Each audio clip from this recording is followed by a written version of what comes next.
Bismillahirrahmanirrahim. Assalamualaikum warahmatullahi wabarakatuh. Jadi pada kesempatan kali ini saya akan menjelaskan salah satu tari yang ada di Sulawesi Selatan, yaitu tari Pajoge. Jadi tari Pajoge ini merupakan tari tradisional yang berasal dari Kota Bone, Sulawesi Selatan. Istilah Pajoge memiliki 3 makna sekaligus dari kata joge yang artinya sebuah tarian. Kata Pajoge untuk menyebut penari sekaligus sebagai sebuah pertunjukan. Walaupun berbeda, namun ketiga makna tersebut merupakan satu kesatuan berdasarkan penarinya. Tari Pajoge dibedakan menjadi 2, yaitu Pajoge Makunrai dan Pajoge Angkong.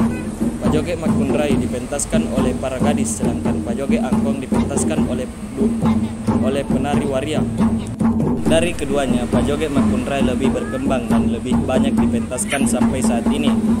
Dahulu, tari Pajoge Makunrai hanya dipertunjukkan di dalam istana bangsawan. Penarinya adalah gadis dari kalangan biasa. Para penonton yang merupakan kaum laki-laki akan membentuk lingkaran, sedangkan gadis penari akan menari di tengah lingkaran tersebut. Penari akan berkeliling di dalam lingkaran sembari menari dan bernyanyi. Kemudian penari akan mencari pasangannya di antara penonton. Apabila telah memilih, maka penari akan memberikan daun sirih kepada salah seorang laki-laki dan laki-laki tersebut akan menari dengan gadis penari. Laki-laki yang terpilih juga akan memberikan hadiah kepada penari ataupun mapasompe. Namun tidak semua penonton laki-laki bisa menari bersama penari Pajoge. Yang diperkenakan hanyalah dari kalangan bangsawan atau tokoh yang disegani. Apabila laki-laki tersebut tertarik dengan salah satu penari Pajoge, maka yang bersangkutan bisa mengutarakannya kepada pengibing. Pengibing adalah sebutan untuk pengawal atau seorang yang berperan dalam pesta tari adat Makassar. Selanjutnya, penari Pajoge akan dibimbing oleh pengibing tersebut. Selain berfungsi sebagai hiburan, tari Pajoge Makunrai juga digunakan sebagai media untuk mendekatkan rakyat kepada rajanya. Di masa lalu, gadis penari Pajoge akan ditetapkan atau dipilih oleh keluarga bangsawan. Biasanya kriteria penari adalah gadis yang belum menikah, bisa menyanyi atau makelong, berparas cantik, magelo-gelo, bertingkah laku baik, atau ampe nadeceng,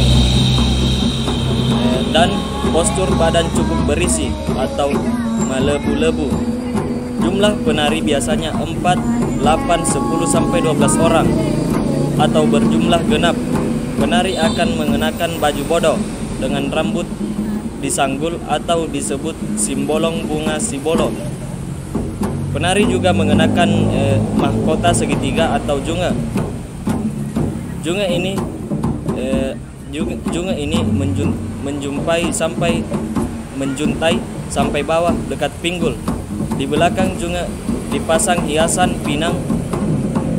Di bawah junga dipasang hiasan pinang goyang atau kembang goyang. Sedangkan properti wajib yang dibawa penari adalah kipas atau papi. Instrumen musik pengiring tari Pajoge adalah gendang atau gong. Tari Pajoge terdiri atas 20 judul syair yang bermakna nasihat atau petua. Beberapa syair yang masih dikenal sampai saat ini adalah syair lagu Ini Nawa Sak Baraki.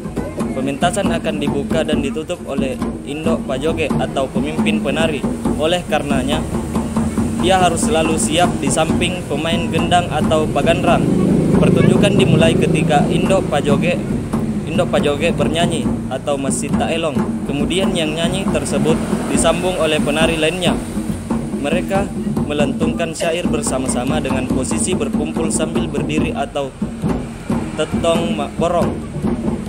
Sama seperti tari Pajoge Angkong, gerakan-gerakan pada tari Pajoge Makunrai diantaranya adalah gerakan tetong mak borong atau berkumpul, mat pakaraja atau penghormatan, mat pasompe atau pemberian hadiah, belung, mat pacanda atau bergembira, mat teka atau menyeberang.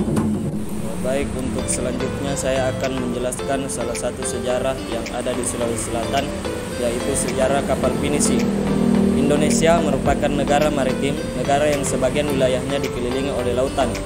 Nah, ada salah satu pengarung samudra dari Indonesia yang melegenda dari masa jayanya. bahkan sudah diakui sebagai warisan peninggalan bersejarah oleh UNESCO. Pengarung samudra legendaris itu adalah pinisi, sebuah jenis kapal yang dibuat oleh suku Bugis dan terkenal di seantero samudra pada masa jayanya.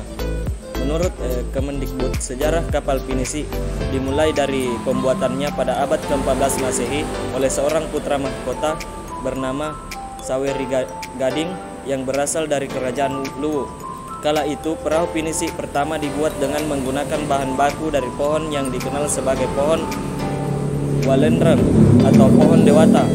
Kenapa pohon Walendreng ini dikenal sebagai pohon dewata? Dikisahkan pohon ini adalah pohon yang sangat kokoh dan tidak rapuh, akan tetapi pohon ini kerap dijaga oleh entitas tidak terlihat, sebut saja makhluk gaib, sehingga sebelum pohon ini ditebang, serangkaian upacara adat memindahkan penunggu pohon tersebut harus dilakukan. Sebenarnya perahu pinisi awalnya dibuat oleh Saweri Gading untuk melancarkan modusnya kepada seorang putri kerajaan Tiongkok yang bernama Wei Chudai. Dengan kapal ini, Saweri Gading berhasil mendarat di Tiongkok dan mempersunting wanita yang didambakannya tersebut. Akan tetapi setelah sekian lama tinggal di negeri orang, kerinduan akan kampung halaman pun muncul. Akhirnya ia memutuskan untuk pulang kampung menggunakan kapal yang ia buat itu. Namun, nasib malang melanda Saweri Gading. Kapal kokoh buatannya dihantam oleh gelombang besar di wilayah yang sekarang kita kenal sebagai Bulukumba. Puing-puing kapal Saweri Gading terpental hingga ke 3 wilayah, yaitu Ara, Tanah Biru, dan Lemo-Lemo. Masyarakat lokal tersebut kemudian membantu Saweri Gading untuk merakit kembali kapal tersebut dengan skala yang lebih megah dan besar yang akhirnya dikenal sebagai pinisi, yang berarti sebuah kapal yang tangguh dan mampu melawan ombak. Kemudian apa sih yang membuat pinisi ini spesial? Nah, kalian pasti penasaran dengan kenapa kapal ini menjadi legendaris. Jadi para nenek moyang kita mampu membuat kapal megah ini tanpa menggunakan pedoman teknik tertulis. Ya, para nenek moyang kita bisa membuat kapal keren ini tanpa menggunakan bantuan diagram, gambar, dan petunjuk tertulis. Mereka berpedoman pada tuturan para pendahulu mereka karena lebih kerennya, kapal ini dibuat tanpa menggunakan besi. Semua bagian kapal ini, baik bagian badan serta paku-paku yang memperkokoh kapal ini, terbuat dari kayu. Selain itu, mereka juga sangat menjunjung kearifan lokal dan adat istiadat dan kearifan lokal mereka. Sebelum kapal pinisi dilepaskan ke laut untuk berlayar, upacara penyucian juga dilakukan. Upacara tersebut berupa pengorbanan hewan ternak berupa kambing jika total bobot akhir kapal kurang dari 100 ton. Jika berat akhir kapal melebihi 100 ton, hewan yang harus dikorbankan adalah sapi atau kerbau. Baik, itulah tadi sedikit penjelasan mengenai tari Pajoge yang berasal dari Sulawesi Selatan dan sejarah kapal pinisi yang juga berasal dari Sulawesi Selatan. Kurang dan lebihnya mohon dimaafkan. Assalamualaikum warahmatullahi wabarakatuh.